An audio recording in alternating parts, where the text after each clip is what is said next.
Отец, мы так сокрушаемся перед Тобой. Спасибо, что мы можем освободиться от мирских суеты и нагружаться Тобой, и подобиться Твой образ. Дух Божий, двигайся над нами сегодня. Пусть Дух Божий пробьет всякое обстоятельство, всякие ситуации в нашей жизни. Господь, по Твоей благодати покрой нас, подкрепи нас и усиль Твоего народа сегодня. Во имя Иисуса Христа. И весь народ Божий скажет. Аминь. Сегодня какой у нас день? Не слышу. Пасха Христова. Правильно или нет? Христос воскрес? Воистину воскрес. Поэтому, друзья, давайте откроем Евангелие послание к евреям, 2 глава. Послание к евреям. Евреям 2, 14 стих по 18 стих. По 18 стиху. Кому хорошо с Богом, а? Нехорошо в доме твоем. Что-то мы давно не пели эту песню. Надо вспоминать такие хиты. 14 стих. А как дети причастные плоти и крови, то и он также воспринял они. Иисус. Какой у нас день сегодня? Пасха. Смерть, погребление и воскресение Иисуса. Правда? И он говорит здесь об Иисусе, что он воспринял они, то есть вот это ужас его, смерть. Он воспринял это как дети причастные плоти и крови. Дабы, почему он это сделал? Почему он все-таки пошел на это? Ведь можно было его не убить. Он мог бы избежать это. Он мог призвать ангелов, могли бы его защитить. Почему он все-таки решил принять? Это слово «принять» указывает на что-то. На то, что это его добровольное решение. Он принял пойти на это. Он принял пойти на смерть. Он принял пойти на крест. И здесь пишется нам, почему же он принял такое решение. То он также воспринял они, дабы, вот причина, почему слово «дабы», оно пояснительное, оно объясняет нам, чтобы, дабы смертью лишить силы у имеющего державу смерти, то есть дьявола. То есть, братья и сестры, почему, согласно этому стиху, почему Иисус воспринял они, то есть смерть? Почему он пошел на крест? Почему он пошел на такую унизительную смерть? Как? Чтобы вы мне ответили. Чтобы лишить дьявола силы, которые он раньше имел над этими детьми. Он говорит, как дети были причастны крови и плоти матери и отца, дети, когда они рождаются от мамы, от папы, по-любому они причастны к крови.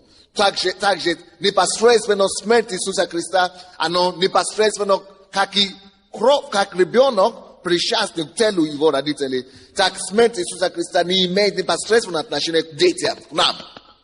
То есть он ради нас пошел на они, дабы раз и навсегда посрамить ад и лишить того, кто всегда имел власть над нами, кто всегда правил нами, кто всегда контролировал и издевался над людьми. Чтобы раз и навсегда его сила, его власть, его издевательства были лишены в жизни тех детей, которые примут Иисуса. Итак, целый месяц я буду проповедовать. Может быть, по церквям тоже кто-то тоже получит это побуждение. Но я имел это побуждение целый месяц проповедовать здесь, в центральной церкви. Вы можете взять кассету потом. na temu победа над сатаной. Нелепо, очень нелепо, когда ко мне приходят на прием, и люди, некоторые говорят, меня кодуют, кто-то говорит, а меня сглазили, кто-то говорит, а меня срубили, и кто-то говорит, мой сосед Порше наливает у порога мне, да, или что-то еще. Я говорю, вы верующие или нет? Да. А вы в какую церковь ходите? Вашу. Я, конечно, не говорю им, но то, что я думаю в это время, это то, что позор для меня. И для нашей церкви вообще-то. Но, вот, короче, он говорит, что ради детей он это сделал. Что же он сделал? Он принял они смерть, унижение, дабы смертью лишить силы. Окей. Если Иисус принял смерть, чтобы его смертью лишить силы у сатаны, скажите мне, пожалуйста, сколько силы тогда осталось у сатаны? Не слышу? Не слышу? Иисус умер или не умер? Это факт или не факт? Воскрес Иисус или не воскрес? Факт или не факт? Посмотрите на дьявола и скажите, дьявол, ха-ха-ха-ха. Не обязательно ха-ха. Но имеется в виду, над ругайтесь над ним, короче. Над поршами, что там, над поршами, над сроблением, над глази, колдовство и так далее. Ха-ха-ха! Мы тебя сробим. Только вспомните самое главное. Он воспринял умер на кресте. Не только, чтобы наши грехи были прощены. Alright. Грехи прощены – это одна всего лишь из задач, которые были выполнены на кресте. Alright. Мы это знаем все. Чтобы болезни наши были исцелены ранами его. Это вторая задача, которая была выполнена на кресте. Сегодня на этом служении я хочу, чтобы вы знали еще одну грань победы Иисуса Христа для вас, ради нас на кресте. Это то, о чем люди не часто проповедуют. И я буду проповедовать об этом аж до Пятидесятницы. Буду проповедовать каждый раз. Каждое воскресенье об этом. Чтобы все наши мышления и чтобы мы все наши люди мы могли понять раз и навсегда, что мы с дьяволом не играем шутку. Чем мы занимаемся с ним, мы издеваемся над ним. Он больше над нами не будет издеваться.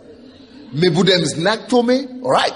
Мы будем знать, откуда мы будем знать наше положение перед Богом, мы будем знать наши отношения в отношении к Нему, мы будем знать, какую власть мы имеем над Ним, мы будем знать, я буду учить, как с Ним расправляться, как над Ним издеваться, как вообще, чтобы дьявол, когда вы идете одной дорогой, чтобы он победил другую.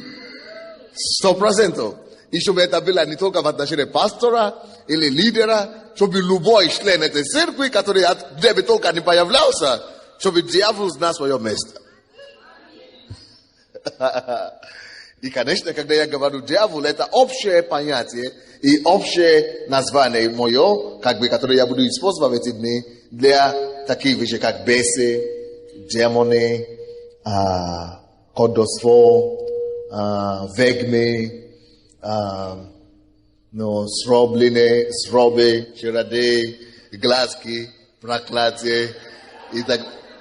Не глазки, как это там? С глаз, да, глазки это хорошо.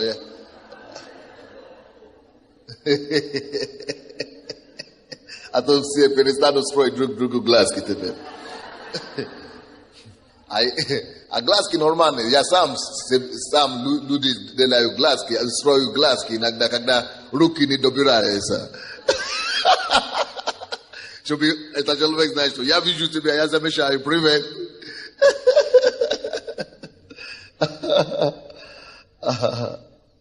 Окей. Иисус пошел на такую серьезную жертву. Представьте себе. Иисус пошел на такую серьезную жертву. Не только чтобы мы попали в рай, хотя если мы уже во Христе Иисусе мы идем в рай. Но, братья и сестры, слушайте меня сюда. Можно быть спасенным, можно идти в рай, можно знать, что я спасен, я иду в рай, я не грешу, я не ничего не делаю плохое, я верующий, можно получать исцеление и не знать твою позицию и твое положение в отношении сатаны. И не знать, какую победу Бог тебе уже дал над нечистыми силами. И все равно, будучи членом церкви, будучи служителем церкви, страдать от наезды, от порчи, от сглаз, от проклятий, только потому что ты находишься в невежестве. Но на самом деле оно не так должно быть. Я помню 2 года назад к нам приезжал пастор Мадабука, да? И он начинал говорить, что все вы, которые имеете проблемы, у вас может быть бесы. Я говорю, нет, у нас нет бесов. Пожалуйста, не повторите это, не делайте. Почему? И я видел в это время некоторые наши. Побежали, чтобы из них бесы выгнали, потому что дурак, это самое, невежды. Они абсолютно невежды, ноль. Они не знают положение Библии. Слушайте, я сказал вот таким людям, как, потому что это он дружит с пастором Алексеем. Я говорю, Алексей, скажи мне, от одно место Писания Библии, где Иисус выгнал беса, или не только Иисус, ученики, любой человек, из верующих людей. Если верующий, который отступил, еще понятно. Если верующий, который пошел на поводу, еще понятно. Если верующий, который так себе, еще понятно. Если верующий, который только что покаялся, конечно, понятно. Если верующий, который не утвержден или отпавший, тоже понятно. Но если он пастор, или он служитель, или... Конечно, дьявол будет на нас все атаковать. И на меня наезжает дьявол, и на всех нас до смерти. Но на это и написано противостанты. Это совсем другое. Я не одержимый его.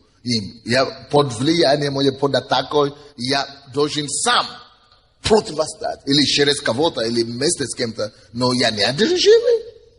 Вы понимаете? Потому что дьявол уже не может меня держать, пока я служу Богу. Пока я хожу с ним правильно. Пока я с ним в хорошем отношении. Дьявол никак не может иметь доступ ко мне. Аминь. Но Иисус, Пасха, который мы празднуем в этом году, хочу, чтобы вы донести до вас еще раз, хочу сказать, что в этом году вы должны знать, что есть у вас лично Иисус пошел на крест. Мы празднуем эту Пасху, потому что Он не хочет, чтобы я находился более под гнетом сатаны. Давайте мы все прочтем 14 стих. 1, 2, 3.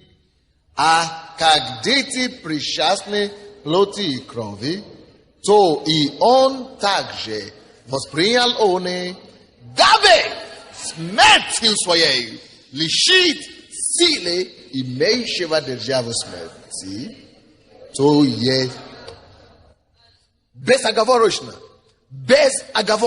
слово.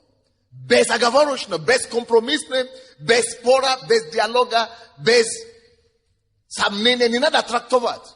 Все ясно. Чтобы лишить силы. Now, братья и сестры, если говорится о том, что он это сделал для детей, чтобы лишить силы у сатаны, который имел державы силы, чтобы лишить у него силы, скажите мне, пожалуйста, обозначает ли это, что дьявол вообще не имеет силы? Да, в отношении тех, которые Иисус дети. diti kamo Isus zela leta, radi kavo Isus eta zela. To podsprinjał od Isusa. To stal detiom Isusa. To stal detiom Božjem.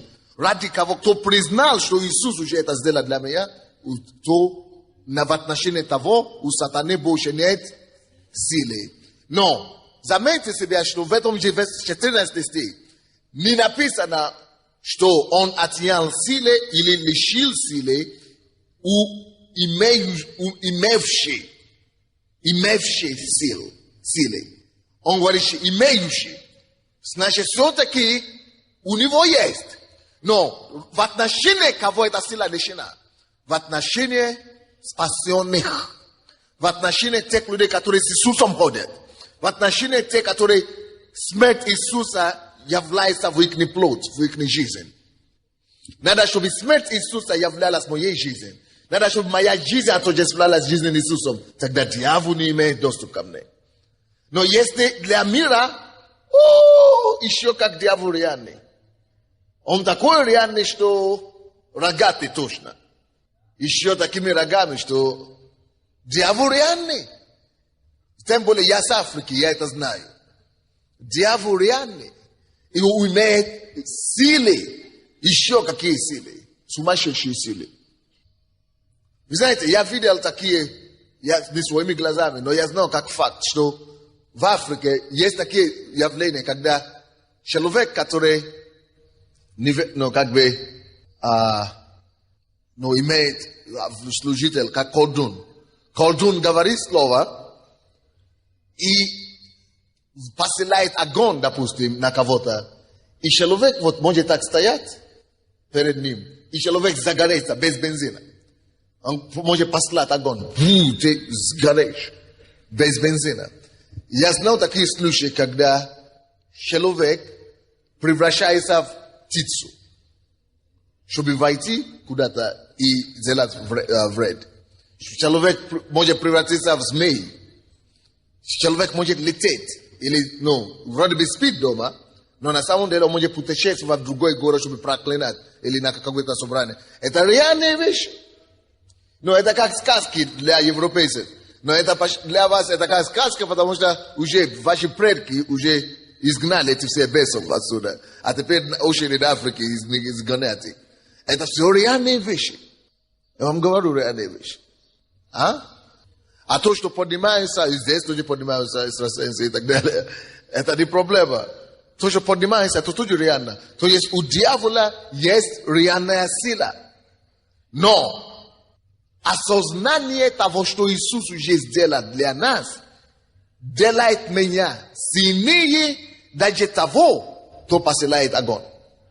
Вот, допустим, один человек, один проповедник. Я на прошлой, на 2 недели назад был с Рейхандом Бонки. Вы слышали о нем? Из немец, который в Африке работает. Мы проповедовали с ним вместе в Америке. И я опять буду с ним в следующем месяце. Мы с ним входим в одну организацию, мы проповедуем вместе. Короче, и он рассказывал мне, эти люди, которые посылают огонь, чтобы убивать людей, даже за сотни километров, в другие города совсем. Когда он приезжал в их город, ему написали письмо, сюда не едет.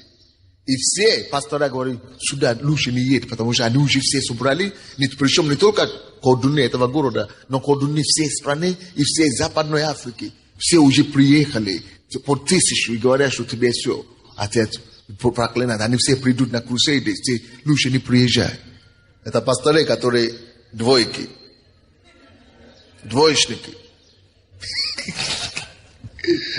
И он, короче, приехал. И он говорит, что одно мое аллилуйя сразило все их. Он говорит, я вижу, какая-то группа людей просто упали на землю. Я просто говорю, аллилуйя, и что с ним случилось? Я сам в шоке. Он говорит, я сам даже не знал, что у меня какая-то сила есть. Так часто бывает. Вы не знаете, что у вас какая-то сила есть? Но они же, эти бесы и так далее, они духовный мир разбираются, не понимают. Мы не видим себя, какие мы есть на самом деле. Он говорит, я только говорю, аллилуйя, они все свалили. И все не могли стоять, они могли стать на месте, no. Так, и все пришло вывести их, кричать и так далее. То есть, видите что, они пришли его убить, сами были поражены. А потом решили, что мы отомстим. И решили его отомстить, и вызвали самого сильного колдуна, женщина из мира, из Индии или откуда-то. И приехали все опять на другой, это самое. И он опять, аллилуйя! И даже та, которая, она стала выкручиваться. И это люди, которые делают себя невидимкой. Она стала видимой. И не могла ничего делать. И он говорит, что там случилось? И вывезли. И от них, он говорит, сколько часов мы выгнали бесов, сколько их выходили из них, тысячи этих людей. А потом они начали каяться. Да, Иисуса действительно вся сила.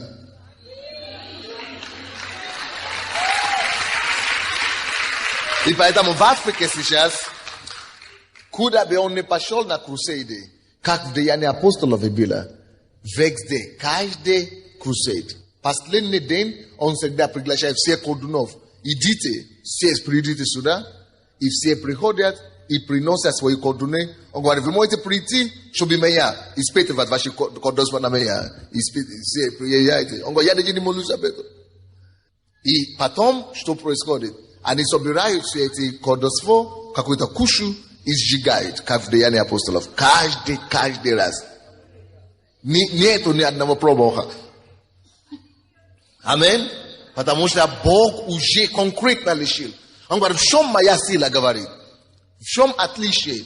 А были истории, эти пасторы африканцы, они некоторые говорят, тот пастор убил, а та церковь разрушила из-за бесов. А та историй много. А то это самое. Все зависит от одного.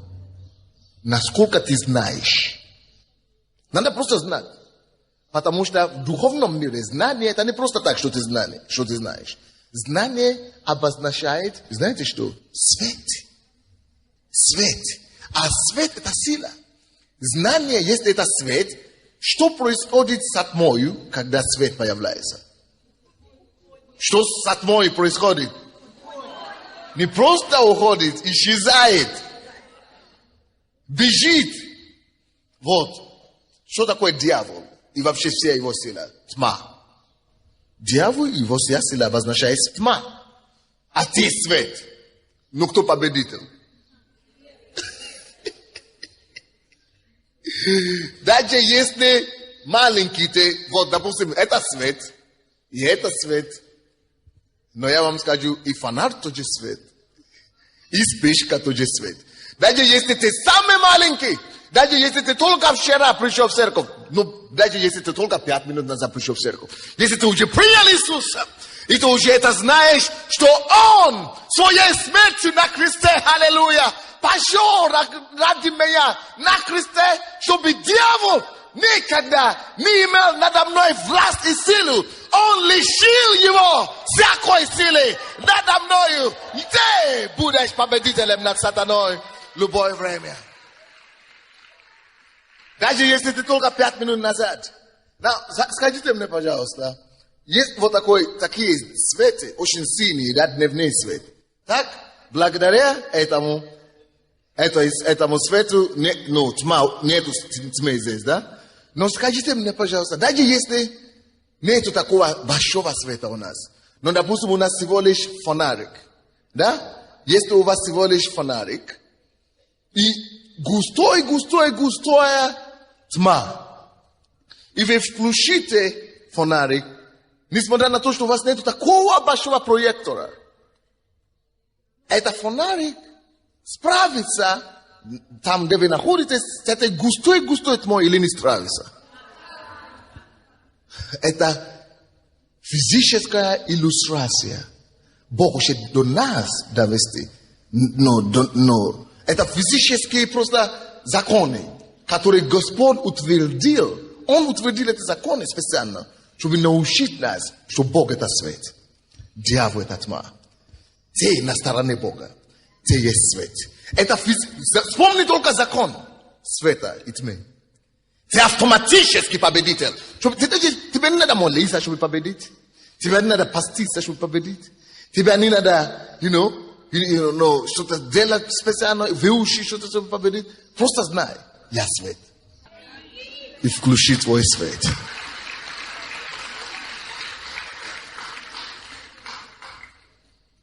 Но дьявол любит невежество.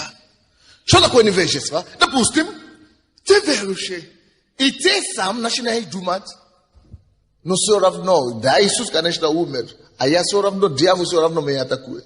Молодец. Конечно, атакует все. Но это не значит, что дьявол над тобой одержал победу. Все равно, пускай он делает какую атаку хочет. Все равно ты его мастер, ты его начальник. А если ты сам себе думаешь, нет, а почему у меня так было, почему у меня так, я все равно слабый, я не могу против сатаны, нет, я все равно никто. Молодец. Ты уже находишься не во свете в это время. Знание — это свет. А невежество — это что? Тьма. Получается, что ты сам облегся незнанием, тьмою. А там, где тьма, там территория кого? Дьявола. Это его территория, это его натура. Он правит там, где нету знания четкого, где нету разумения. Поэтому ты думаешь, что он силен тебя, и он счастлив, и он начинает тебя депрессовать, он начинает тебя посылать депрессию, болезнь, над тобой издеваться, он начинает тебя кипить, бить, издеваться. Ну, потому что ты как раз под его зоной влияния. Понимаете меня? Дьявол правит там, где есть тьма. Это его народ, это его сфера. Это его зона. Дьявол правит именно невежеством, незнанием, тьмою. Потому что так только он может победить. Поэтому, когда некоторые, кто бы это ни был, проповедник, пастор, кто вас будет вести в какое-то ерундовое учение, невежество какое-то вас вести, отфутболите его от себя, выгоните его с кафедры.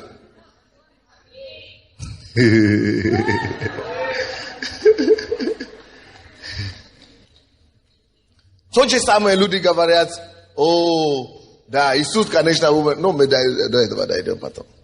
Но в следующем месяце я буду проповедовать. Короче, он это говорит, чтобы лишить жизни этих детей, которые уже Иисуса приняли, лишить силы, имеющей державы смерти, то есть дьявол, чтобы лишить силы, чтобы лишить силы. Давайте скажем, чтобы лишить силы, чтобы лишить силы, чтобы лишить силы. Иисус умер, пошел на крест, чтобы лишить силы сатаны над моим телом, над моей жизнью, над моей судьбой.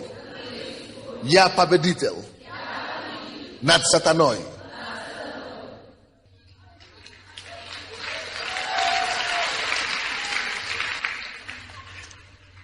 Но 15 стих еще интереснее. Чтобы лишить силы, у имеющей силы, власти сатаны, так, и избавить тех, которые от страха смерти. Алло? Мы с вами раньше жили в страхе смерти или нет? Чтобы избавить их, тех, которые от страха смерти, всю жизнь были подвержены рабству. Через страх дьявол ведет чего? Рабство. Через страх смерти. Дьявол всегда говорит, что я убью тебя, убью твою семью, убью, сделаю. Страх смерти. Он через этот страх ведет человека в чего? Рабство. Рабство чего? Смерти, рабство, страх. Страх – это рабство вообще-то. Страх обозначает рабство. Если вы боитесь чего-то, значит вы рабы. Вы лишены силы, вы лишены возможности, вы ничего не можете делать. То есть и дьявол, самая главная его стратегия, самый главный его страх – это смерть. Убью тебя, It's a national parade. Oh, ya pa idu tuda umru. Ya pa idu tuda umiani bude denek. Ya pa idu tuda no me abude rak. Ya tuda is oh I used to me rak. I used to yasabele. I used to yato. I used to smert, strak smerti. Tepe slušat me Cerkov.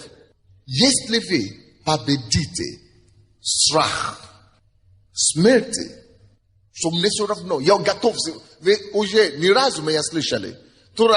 От раз меня слышали, что я говорю, что я готов умереть от сейчас. Я победил это, я перешел эту черту. Если вы еще, честно говоря, перед Богом, честно, кто еще боится умереть сейчас, сегодня? Если сейчас все, кто сейчас боится, хотя бы на сегодня не готов. Вот. Это и есть один из способов. Если раз этот страх еще есть у вас, он будет мешать вам и там, и там, и там, и там, и там. Он использует страх смерти, чтобы контролировать людей. Лучше раз и навсегда для себя принять решение, что я мертв. Мне ничего не надо. Пускай у меня ничего не будет, пускай все весь мир закроется, пускай я все потеряю, пускай я умру, пускай... что бы ни случилось, я Господний. Я принадлежу Богу, и моя жизнь Его прославляет, и мне все, я ничего не боюсь, я готов ради Него, во славу Его, от умереть сейчас. То есть победа над страхом смерти, над духом смерти и над страхом смерти дает вам автоматическую победу над дьяволом. Он говорит, Иисус принял эту смерть на себе, пошел на крест, чтобы лишить силы сатаны, дабы избавить тех, которые всю жизнь боялись смерти, которые были из-за этого страха в рабстве у сатаны. Братья и сестры, если вы еще боитесь чего-нибудь, тем более смерть, дьявол вот как раз это есть доступ. Страх есть рабство. Вы в рабстве у него. И он будет через этот страх манипулировать вас. И чего вы боитесь, он сделает, чтобы это постигло вас. Не дай Бог, чтобы постигло вас то, чего вы боитесь. Это то, что дьявол делает. Как только что вы чего-то боитесь, вы входите в территорию сатаны. И он уже может делать, он берет вас как заложник. И он уже может с вами делать, что он хочет. Потому что страх дает ему, вы страхом вашим, открываете ему дверь, даете ему возможность. А что такое вера? Вера – это полная противоположность страху. Вера – это полная противоположность. Вера говорит, а я не боюсь. Если я умру, я же встречу с ним. Вера, что я иду к нему. Вера, что он меня ждет. Вера, что небо лучше, чем земля, что мне здесь делать. Вера, что смерть – это избавление для меня. Вера, что ад меня не ждет.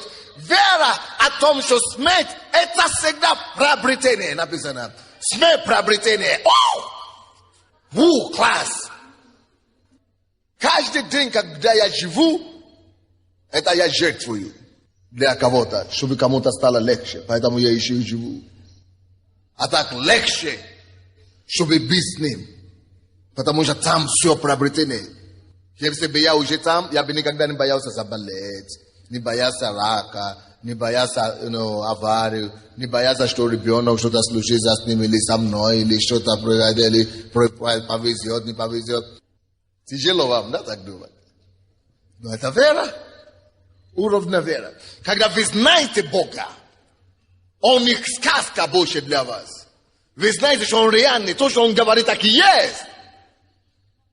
Вы можете полагаться на Него, что все класс. Как Он говорит, так и есть. Все здорово, я могу Ему доверять. Но даже при этом, даже если у вас есть страх, все равно, если вы будете знать, что сатана лишена всякая сила, все равно он вас не постигнет. Но просто страх дает ему, извините, Дух Святой сейчас мне показывает, у кого рак правой груди. Господь сейчас вас исцелит. Рак правой груди. Положите одну руку на эту грудь И вторую руку к Господу. Не вижу руки, Бог вижу. Именем Иисуса. Положите руку. Во имя Иисуса. Мы проклинаем и повелеваем этому раку исчезнуть сейчас. Ты дух страха, который держал эту женщину в рабстве смерти. Повелевал духа смерти и духа страха. Вон! Именем Иисуса, вон! Из жизни всех людей в этом месте. Те, которые боятся за своих детей. Те, которые боятся за наркоманов детей, алкоголиков, родственников. Именем Иисуса Христа, дух страха, мы повелеваем. Вот! Я разрываю всякого духа рабства, который держит вас. Мы высвобождаем вас из рабства страха. Выйдите на свободу. Во имя Иисуса. Видите, я вам скажу, откуда это слово знание, что Бог исцеляет эту женщину. Она слышит проповедь, что страх, дух смерти, страх смерти, это рабство. У нее что-то зашевелилось, она начала желать освободиться от страха. Как только что она освободилась от страха, так исцеление приходит. Кто-то говорит, о, у меня опухоль. Вдруг это злокачественное, или вдруг это доброкачественное. Неважно какой. Я все равно победитель. Злокачественное, доброкачественное, Бог мой исцелитель все равно. Я проклинаю, дьявол все равно поражен. Именем Иисуса, я здоров. Болит там, беспокоит. Где угодно пускай болит. Все равно, по-любому я победитель. Он уже за меня умер. Он уже лишил у сатаны власти и силы. Значит, он надо уже не победитель. И не станет победителем. А я знаю, что это он лишил это. Поэтому дьявол именем Иисуса, ты поражен, ты под моими ногами. Вон отсюда. Аминь. Чтобы избавить тех, которые от страха смерти через всю жизнь были подвержены рабству. Чтобы избавить. Поэтому Бог лишил сатаны силы. Чтобы избавить тех, которые от страха смерти. Не бойтесь. И чтобы избавить вас от страха смерти. Поэтому Бог лишил сатаны этой силы. Колоссянам, 2 глава, 15 стих. Отняв или отняв силы у начальств и властей, Он, Иисус, властно подверг их позору, восторжествовав над ними собою. Воскресение Иисуса Христа – это торжество церкви, мое торжество. Торжество Иисуса для меня над начальствами, над властями и над всякой силой, именуемой на земле. Восторжествовать над сатаной. Скажите, я восторжествовал над сатаной. Через смерть и воскресение Иисуса Христа. Я восторжествовал над колдунами. Через смерть и воскресение Иисуса Христа. Я помню историю, которую рассказывал Т.Л. Осман. Что однажды Бог им открыл глаза. Просто мы это не видим. И Бог, это его жена позвала его. Говорит, о, Т.Л., иди сюда, посмотри в окно. Он говорит, я иду, я смотрю. Бог ему туда открыл глаза. И он говорит, мы видим бесы, полшиша прямо. Их много-много. Полшиша бесов. И они идут и атакуют домы. И мы слышим, что они говорят. Давайте в этот дом принесем рак. Давайте в этот дом принесем болезнь. Давайте в этот дом, пускай ребенок заболеет. Давайте в этот дом, пускай у них не будет финансового процветания. Давайте в этот дом, пускай они начнут ругаться между собой. Давайте в этот дом, пускай жена не разговаривает с мужем. Давайте в этот дом, пускай муж бьет жену. И они говорят, а мы смотрим. А потом доходит до нашего дома. А потом он говорит, давайте в этот дом, они попадут в аварию. Он говорит, и главный говорит, куда? Это не дом Т.Л. Уберите отсюда. Вам там нельзя, уничтожите себя. Бесы, но главный бес говорит нашим бесам, Уберитесь оттуда, вы что, не знаете, что это дом? Вы себя уничтожите, если вы туда попадете. Он говорит, а мы стоим, мы смеемся. Ну идите сюда в гости, давайте, у нас стол накрыт. Приглашаем бесов этих. Они не могут. Жив Бог. Написано, что Бог окружил, как там написано? Окружил любящий его, да? Окружил защиту. Ополчил чем? Огненный кольцом. Ополчение огня. Ополчение огня. Давайте я вам расскажу другую историю. Один проповедник рассказывал, как, эта женщина сама рассказывает в церкви, как она стала невидимкой и ехал с этим человеком в машине к ним домой. А тот просто поет у себя в машине после служения, потому что они обиделись на него, что много их сторонников, их учеников уж пришли в эту церковь, и они теряют бизнес. Они говорят, нет, надо убить этого проповедника. И когда они говорили, мы пришли к нему домой, мы уже говорили, что все, мы его задушим. Он говорит, как только что мы приближаемся к нему, как кольцо ангелов с огненными мечами. Он говорит, так нас избили, что я не мог выйти из этого. Я пришел в церковь, чтобы за меня молились, получить освобождение. И поэтому после освобождения начала каяться и рассказывать все, что было. Огненное ополчение вокруг тебя. Ты просто это не видишь. Я говорю, огненное ополчение вокруг тебя. Я говорю, огненное ополчение вокруг тебя. Если бы Бог открыл наши глаза с вами, Боже мой, вы бы служили Богу так, вы ничего больше не хотели бы делать. Но вот Бог не дает это нам видеть специально. Потому что если мы это видели бы, мы бы служили Богу ради таких вещей. А Бог хочет, чтобы мы служили Ему верою. Чтобы верою мы с Ним ходили. Чтобы мы поверили Его слову, что так оно есть. Чтобы Он не тянул кого-то силой. А чтобы мы просто могли знать, что мы пришли к Нему. Чтобы Бог также мог разбираться в нас. Мы ради чего-то за Ним ходим, или потому что мы Его уже полюбили, или потому что действительно мы хотим Ему служить. Поэтому верой, праведный верой жить будет. Не бойтесь колдовства, не бойтесь Польши, не бойтесь сатану, не бойтесь. Если мы празднуем Пасху, Пасха, Он же уже воскрес, Он пошел туда, чтобы мы навсегда избавились от страха смерти. И чтобы таким образом не оказались и не пребывали больше в рабстве. Дьявол держит весь мир в рабстве через страх смерти. И вообще дух страха. Написано, что страх Господин дает человеку что? А? Не это.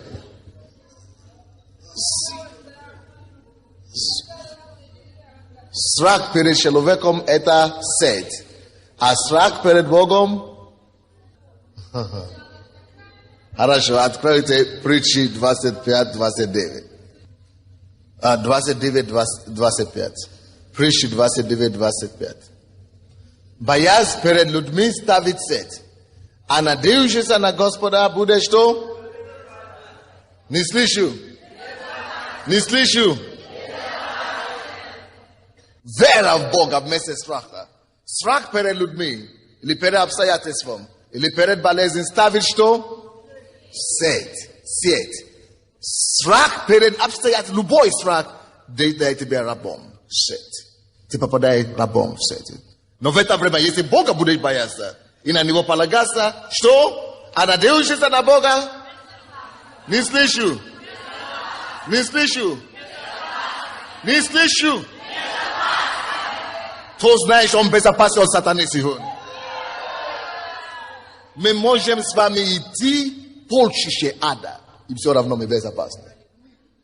Я помню, когда я приехал первый раз, я, по-моему, боссе рассказал, мы приехали проповедовать первый раз в Голландии. Я вам скажу, именно в Голландии у нас такой прорыв, как нигде. Я приехал 3 часа дня, мы устали, и мы решили отдохнуть, поспать чуть-чуть перед служением. И вдруг я вижу перед собой дорога такая широкая по городу. Я иду с пасторами, служителями по дороге, по городу Амстердама. Оказывается, это город бесов. Беззаконие, всякой нечистоты. Но мы ходим, мы идем, и напротив нас идет такое полчища бесов. Их так много. Вот так. Они лазут на друг другом. Почти до небес. Полная дорога до небес. И это как облако стало. Как облако. Идет на нас быстро, накрывает. И они говорят, чего ты приехал сюда, на меня? Чего ты сюда приехал? Кто тебя сюда пригласил? Это наша территория. Мы тебя сейчас уничтожим. И они на меня быстрыми темпами так идут. И я думал, я не боюсь. Я знал, кто я есть в этом сне. Я не боюсь. Но вдруг все-таки Бог, небо открылось. И я слышу голос. Возьми власть именем Иисуса. Призови имя Иисуса. Я говорю, во имя Иисуса! Они как перекидывались назад. Бах! Как будто их бросили назад. А потом они еще пытаются. Я говорю, во имя Иисуса. Они опять. А потом 3-й раз они исчезли. И я понял. Бог даст такой прорыв и победу Голландии. Это был мой первый приезд. Как, мы одержали победу. Только это во сне. Это духовный. Бог просто мне дал это видеть. Но так я не вижу обычно. И после этого такой прорыв пошел, что на сегодняшний день около 50 церквей стоят уже под нами сейчас в Голландии. Когда ты знаешь, кто ты, кто из вас помнит, когда у нас были очень много проблем. Одно случай, кто-то из, по-моему, в районе Троещины, пастор Беланошка, может, вы помните, наши люди собирались в ЖЭКе или где-то там, да? По-моему, или какой-то домашней группе. И в соседний ЖЭК какие-то народные целители, главный, собирался. Помните? А потом, когда наши молились однажды, он, обиделся очень. Он говорит, вы здесь мешаете постоянно и шумите и так далее. И говорит, что Sunday мы собираем все Кордунов и народные целители и все по всей Украине и будем его выгонять, будем его кодовать. Если он не уедет через 9 дней или его не выгонят, то все будет. Я говорю, вообще я не буду молиться об этом. Пускай тратят свое время. И зато я вышел на телевизор, по телевизору, я говорю, может кто-то помнит, я по телевизору выступил и говорил, вы все кордуны и цыгане, те, которые, и все экстрасенсы, я вас выгоню с этого города. Закройтесь добровольно, или, может кто-то помнит. Да, не один раз, по телевизору. Я говорю, если хотите, делайте, что хотите. И вот я вас буду разобраться с вами. Почему, чтобы заявить это ни одному, ни два по телевизору? На что надеяться? Я надеюсь, сказать, забил. Не надо же молиться об этом. А я знал, что они собираются, они ходят, они уже сутками, годами уже забудут надо мной. А я гуляю и гуляю. Надо только знать. Ваше знание – это свет. Свет прогоняет подальше и держит дальше от вас всякой тьмы. Разве это не класс? Колоссянам 2 глава. Колоссянам 2 глава, 15 стих. Давайте мы все будем читать его вместе. 1, 2, 3. Отняв силы. У кого? властна подвиг и позору. Восторжествовав над ними собою. А мы где? Во Христе Иисусе. Кто из вас во Христе Иисусе? Не слышу. Не слышу. Аллилуйя! Вот почему ты можешь войти в Африку, ты можешь войти в Индию, ты можешь войти в любое место. Просто знаешь, я же во Христе Иисусе. Я во Христе Иисусе. Кто-то мне сказал, помните, мне прислали письмо, киллер, националист украинский, мы тебя убьем.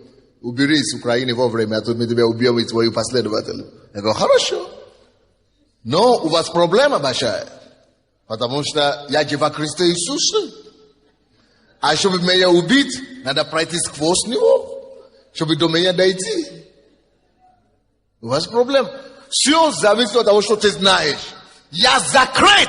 Написано в Римлянам, моя жизнь закрыта во Христе. Где твоя жизнь? Не слышу. Не слышу. Закройте глаза на минутку и представьте себе, что Иисус, оболочка Иисуса вокруг, что Он покрывает вас. Пускай это будет как просто воздух, или это будет просто как представление, что вы в Нем, все. В шарике, вы в шарике Иисуса, вы в облаке. Вот это значит вы в Нем. Иисус, Он, Его размер мира, весь мир, не может Его вмещать. Иисус, это Бог, который выше, небо и земля не может Его вмещать. Вы в Нем. Вы в Нем. Он говорит, я с вами и в вас. И я с вами до окончания веков. Он, почему с вами, с нами? С нами, потому что мы внутри. Он вокруг. Окружает нас. Мы с ним. Он с нами. А потом Он внутри нас еще. Он вне нас и внутри нас. Он внутри нас и с нами. Вы поняли? Поэтому никак не можем быть проигравшим или побежденным. Победа над сатаной. Скажите кто-нибудь, победа над сатаной. Благодаря Пасхе. Чего мы празднуем эту Пасху? Потому что на Пасхе Он мне дал восторжествовать над сатаной, над властью, над начальствами, над всякими нечистыми силами. Почему я праздную Пасху? Потому что на Пасхе Он отнял силы у сатаны ради меня, чтобы сделать меня победителем. Почему мы празднуем праздники, друзья? Потому что на Пасхе Он освободил меня, которого всю жизнь был в страхе смерти. Он освободил меня от этого рабства. Я больше не боюсь смерти. Нету больше страха смерти. Мы свободны. Я больше не в рабстве. Я не боюсь, потому что Иисус отнял силы у сатаны, который держал меня в этом рабстве. Он уже не господин. Я свободен. Я повелеваю его. И Он под моими глазами, под моими ногами. Дайте Богу оплески. Аллилуйя.